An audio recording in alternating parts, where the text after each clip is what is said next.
ಬಳ್ಳಾರಿಯಲ್ಲಿ ನಡೆದಂತಹ ಈ ಬ್ಯಾನರ್ ಗಲಾಟೆ ಪ್ರಕರಣ, ಈ ಪ್ರಕರಣದ ಬಗ್ಗೆ ಮುಖ್ಯಮಂತ್ರಿಗಳು ತೀವ್ರ ಅಸಮಾಧಾನ ವ್ಯಕ್ತಪಡಿಸಿದರು. ಈ ಹಿಂದೆ ಮೊನ್ನೆ ಜಿಂದಾಲಲ್ಲಿ ಕೂತಿದ್ದಾಗಲೂ ಕೂಡ ಪೊಲೀಸ್ ಅಧಿಕಾರಿಗಳಿಗೆ ಕ್ಲಾಸ್ ತಗೊಂಡಿದ್ದರು.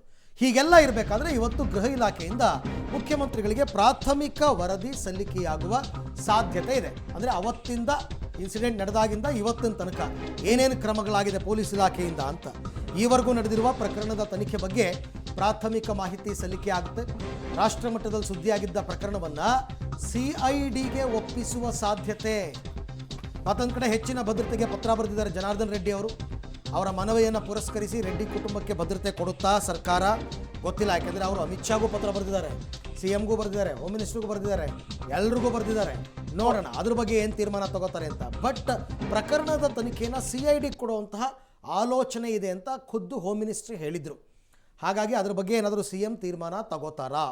ಇರೋ ಆರೋಪ ಏನಂದರೆ ತಮ್ಮ ಪಕ್ಷದ ಶಾಸಕರನ್ನ ಸೇಫ್ ಗಾರ್ಡ್ ಮಾಡ್ಕೋತಾರೆ ಇವರು ಅಂತ ಇದೆ. ಯಾರನ್ನೋ ಹರಕೆ ಕುರಿ ಮಾಡ್ತಾರೆ ಅಂತ. ಬಟ್ ಮುಖ್ಯಮಂತ್ರಿಗಳು ಏನು ತೀರ್ಮಾನ ತಗೋತಾರೆ ಅಂತ ಗೊತ್ತಿಲ್ಲ.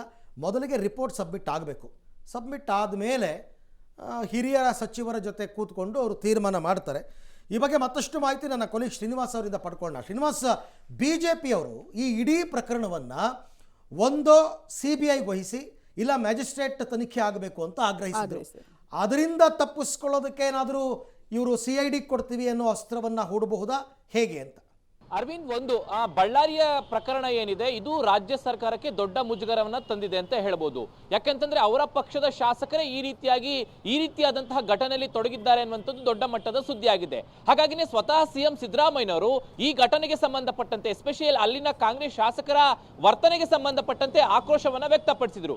ಇದಕ್ಕೆ ಸಂಬಂಧಪಟ್ಟಂತೆ ಸೂಕ್ತವಾದಂತಹ ತನಿಖೆ ಆಗಬೇಕು ಅನ್ನುವಂತಹ ಸೂಚನೆಯನ್ನ ಗೃಹ ಇಲಾಖೆಗೆ ಕೊಟ್ಟಿದ್ರು. ಈ ಹಿನ್ನೆಲೆಯಲ್ಲಿ ಈಗ ಏನು ಇಲ್ಲಿವರೆಗೂ ಪ್ರೋಸೆಸ್ ಆಗಿದೆ ಆ ಒಂದು ತನಿಖೆ ವರದಿಯನ್ನ ಇವತ್ತು CM ಸಿದ್ದರಾಮಯ್ಯನವರಿಗೆ ಗೃಹ ಇಲಾಖೆಯಿಂದ ಸಲ್ಲಿಸುವಂತ ಸಾಧ್ಯತೆ ಇದೆ. ಯಾಕಂದ್ರೆ ನಾವು ಹೇಳಿದಾಗೆ ದೊಡ್ಡ ಮಟ್ಟದಲ್ಲಿ ಸುದ್ದಿ ಆಗಿತ್ತು, BJP ಕೂಡ CBI ತನಿಖೆ ಆಗಬೇಕು ಅನ್ನುವಂತ ಆಗ್ರಹವನ್ನ ಮಾಡಿತ್ತು. ಹಾಗಾಗಿ ಮುಂದಿನ ತನಿಖೆ ಯಾವ ರೀತಿ ಇರಬೇಕು ಅನ್ನುವಂಥದ್ದನ್ನ ಬಹುಶಃ ಇವತ್ತು ಪ್ರಾಥಮಿಕ ವರದಿ ಸಲ್ಲಿಕೆ ಆದ್ಮೇಲೆ ನಿರ್ಧಾರ ಮಾಡಬಹುದು ಅಂತ ಅನ್ಸುತ್ತೆ. ನಿನ್ನೆ ಗೃಹ ಸಚಿವರು ಸ್ವತಃ ಹೇಳಿದ್ದಾರೆ CIDಗೆ ಈ ಒಂದು ತನಿಖೆ ಕೊಡುವಂತ ಚಿಂತನೆ ಇದೆ ಅನ್ನುವಂಥದ್ದು. ಬಹುಶಃ CM ಸಿದ್ದರಾಮಯ್ಯನವರ ಜೊತೆ ಚರ್ಚೆಯನ್ನ ಮಾಡಿದ ಬಳಿಕ ಈ ಒಂದು ಪ್ರಕರಣವನ್ನ CIDಗೆ ಕೊಡುವಂತ ಸಾಧ್ಯತೆ ಇದೆ. ಜೊತೆಗೆ ಎರಡನೇ ವಿಚಾರ, ಬಳ್ಳಾರಿ ಜನಾರ್ದನ್ ರೆಡ್ಡಿ ಅವರು ಸಿದ್ದರಾಮಯ್ಯನವರಿಗೆ ಪತ್ರ ಬರೆದು ನಮ್ಮ ಕುಟುಂಬಕ್ಕೆ ಭದ್ರತೆ ಕೊಡಬೇಕು ಅನ್ನುವಂತಹ ಮನವಿಯನ್ನ ಮಾಡಿದ್ದಾರೆ. ನಿನ್ನೆ ಗೃಹ ಸಚಿವರು ನನಗೆ ಯಾವುದು ಪತ್ರ ಬಂದಿಲ್ಲ, ಪತ್ರ ಬಂದ್ರೆ ಪರಿಶೀಲನೆ ಮಾಡ್ತೀವಿ ಅನ್ನೋ ಮಾತುಗಳನ್ನು ಹೇಳಿದ್ದಾರೆ.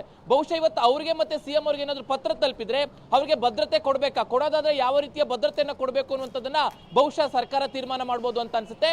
ಒಂದು CID ತನಿಖೆಗೆ ಕೊಡಬೇಕಾ ಬೇಡವಾ ಅನ್ನುವಂತ ಒಂದು ವಿಚಾರ. ಎರಡನೇದು ಜನಾರ್ದನ್ ರೆಡ್ಡಿ ಅವರಿಗೆ ಭದ್ರತೆ ಕೊಡಬೇಕಾ ಇಲ್ಲ ಅನ್ನುವಂತ ವಿಚಾರವನ್ನ ಬಹುಶಃ ಇವತ್ತು ಸಂಜೆ ಒಳಗಡೆ ಸರ್ಕಾರ ಒಂದು ನಿರ್ಧಾರವನ್ನು ತೆಗೆದುಕೊಳ್ಳುವಂತ ಸಾಧ್ಯತೆ ಇದೆ. Arvind, right, thank you Srinivas, ತಮ್ಮ ಎಲ್ಲ ಮಾಹಿತಿಗಾಗಿ ಧನ್ಯವಾದ.